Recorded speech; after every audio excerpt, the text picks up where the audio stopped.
More on the thought of being a pioneer. I think one of the most painful things in being a pioneer is the fact that the things that you long for are the things that you must be, but you don't always have the example of what it is or what it looks like.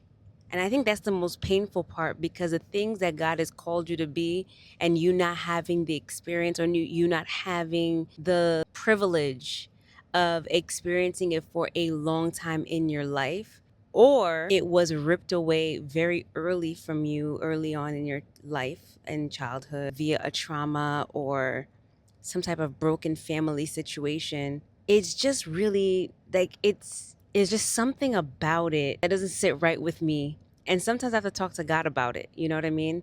Obviously, I'm not like accusing God, like, how come you didn't? Rah, rah, rah, rah, rah.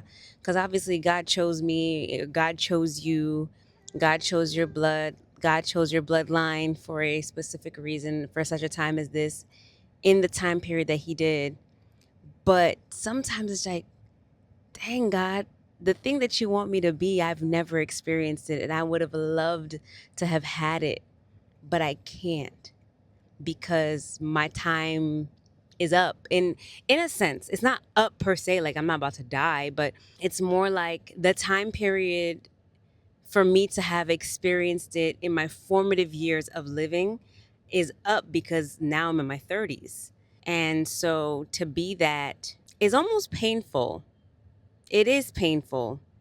It's like a void that is in you. But I think that's the mystery of God because the scripture that often comes to mind when I am thinking about the positions I must fill that I've never had the example of, but must fulfill because that's his divine purpose for me, is that his strength is made perfect in our weakness. His strength being made perfect in our weakness means that we are unqualified on paper, but because he's the one that has empowered us, his grace is sufficient. So the term you're graced for this hits a little different because I understand when grace is prevalent. It is prevalent in humility, it is prevalent in your weakness. So now I must glory in my weakness.